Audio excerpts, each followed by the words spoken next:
Welcome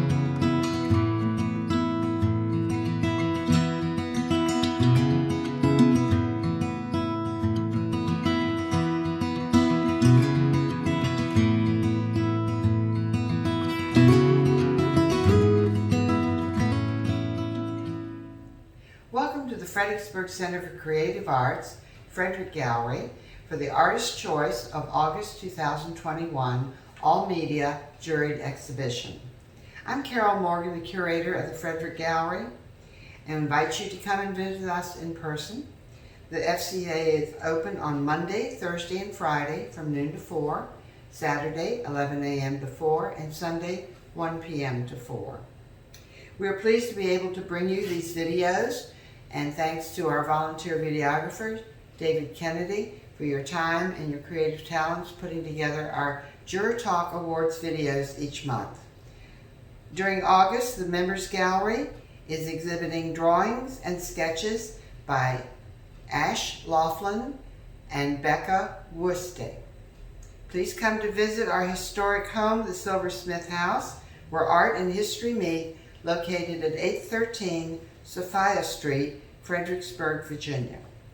The August Artist Choice exhibition provided artists with an opportunity to submit art without a specific theme, but this challenged the juror, Heidi Reszies of Richmond, Virginia, to select a limited number of works from many entries and to form a cohesive exhibition.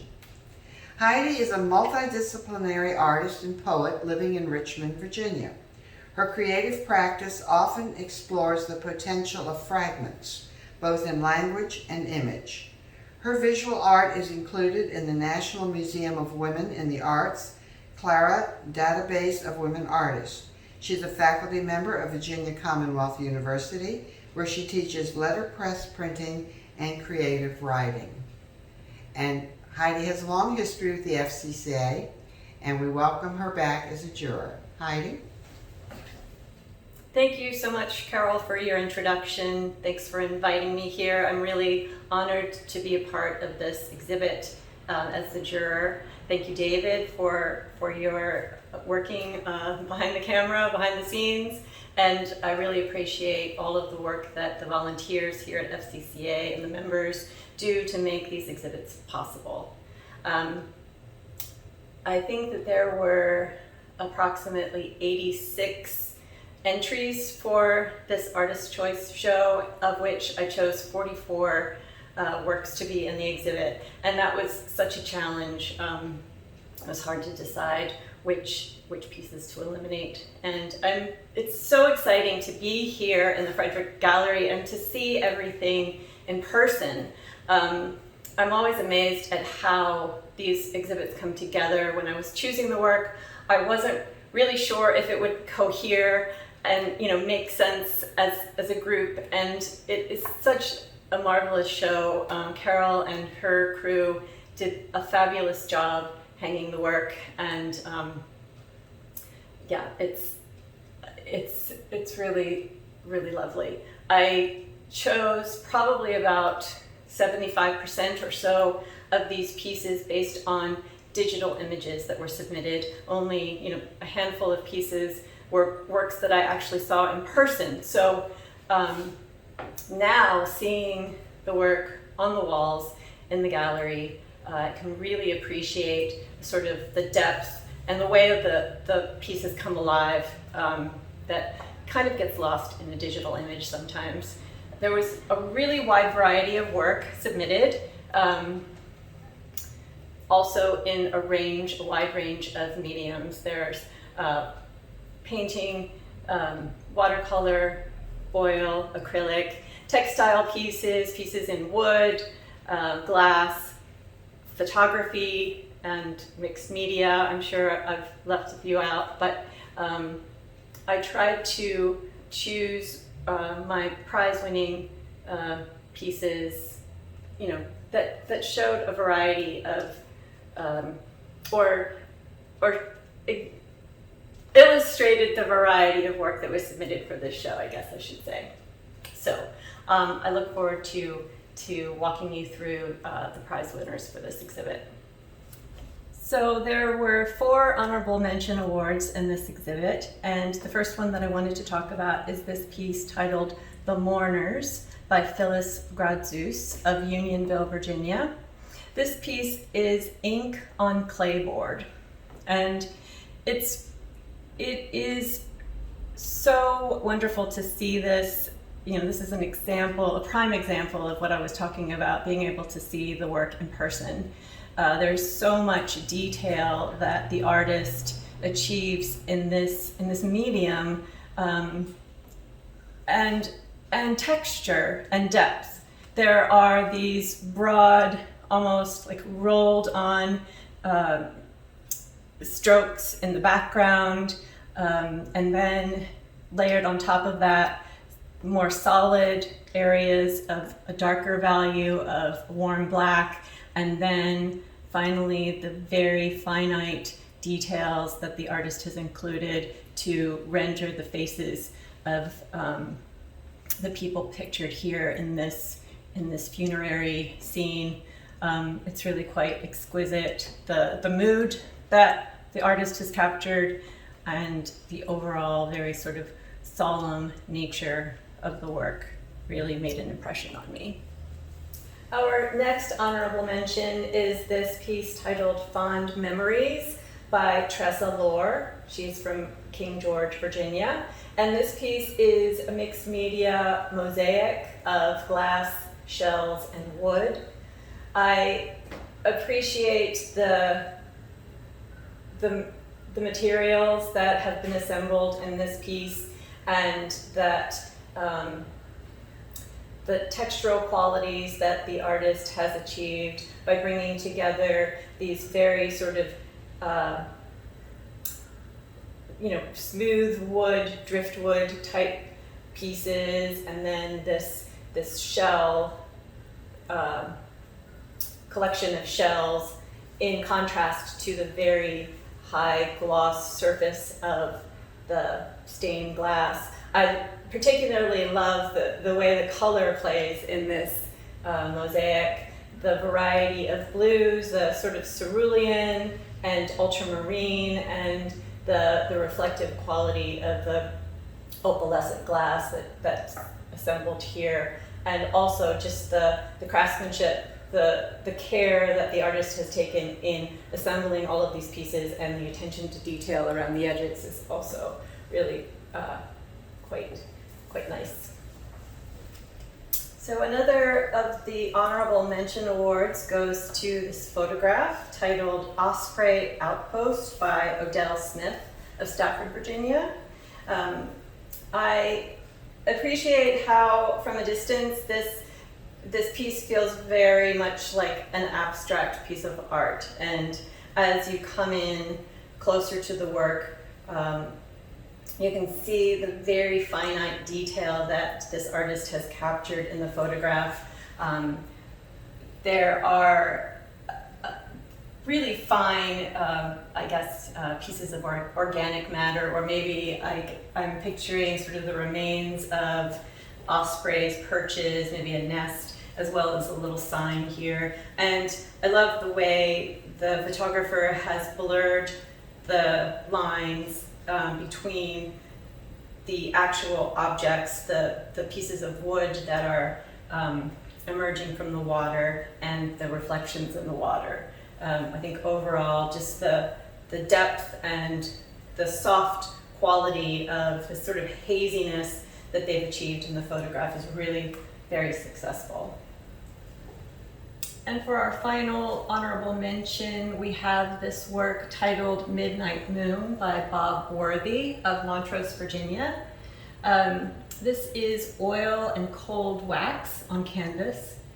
I feel like this piece, if you're looking at it from across the room here in the gallery, it reads as primarily black and white with grayscale, but as you come closer to the work, you can really appreciate the many layers that the artist has achieved here. There are these really delightful pops of color, some red popping through here, some almost like violet and mauve tones, pink, that shimmer through the surface texture that the artist has created. I especially appreciate these sorts of, there's this relationship between these dots of white on the dark gray surface that are echoed here in sort of the inverse dark dots or speckles on white. And overall, I just feel like it has so much energy and is really a delightful piece. The award for third place goes to the Live Oak Burl Bowl by Jeffrey Lohr of King George, Virginia. This is a piece turned out of live oak wood, and this is a prime example of a work that I did not see in person when I was jurying the show originally. This was submitted as a digital image, and I was so excited to see this in person. It really exceeded my expectations, and there is so much, the name Live Oak really is reflected in this piece of wood. There's so much activity in the cracks and the life in this piece of wood, and even these really fine burl details here are just quite stunning to see in person. And I encourage you all to come by and see this work. Live Oak Burl Bowl. Second place award goes to this painting titled Identity by Azaria Lewis. This is an oil on canvas, and here the artist has portrayed this this person in two views. In fact, you could even say multiple views if you take into consideration the various layers of color and the way they've addressed the color. But we have the majority of the subject of the painting in profile, and then this section across the eyes and the bridge of the nose that brings us into a view where the perspective shifts and takes us into the eyes and almost into sort of the essence of the person, or it becomes kind of a window or a doorway into this portrait. I think that is a really effective use of this technique, and really made an impression on me as a viewer of this stunning portrait. First place goes to this piece titled Relativity by Ellen Wenzler of Spotsylvania, Virginia. This is an acrylic on canvas, and I have to say this is another one of those pieces in the show that really excited me and surprised me in a really wonderful way when I got to see it in person. There are so many levels of color, and the way the artist has composed this piece, which is roughly a square, I think, is really vibrant. I mean, the color is super cheerful and draws you in, and there is so much energy and motion in the composition. The way they've addressed the texture, there's not only a variety of these more or less flat areas of color, some areas where there's more active brush stroke and little patterns that are repeated, almost like a textile, and then even some areas where you can even see the texture of the canvas playing a role in creating some shading along this strip of yellow, for example. And overall, I think the work is just presented in a really professional way. The frame it doesn't just detract from the work. I think it is overall just a really successful painting. Thank you, Heidi, for selecting this wonderful exhibition and coming back to select awards and doing our video talk. We appreciate the time, because I know you have a busy schedule, and you have braved the highway from Richmond to Fredericksburg. So thank you again, and now you'll be taken on a video walkthrough of the entire exhibition to see other the works that are completing that you haven't seen before. So thank you, David Kennedy, for this video.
the Fredericksburg Center for the Creative Arts, where art and history meet.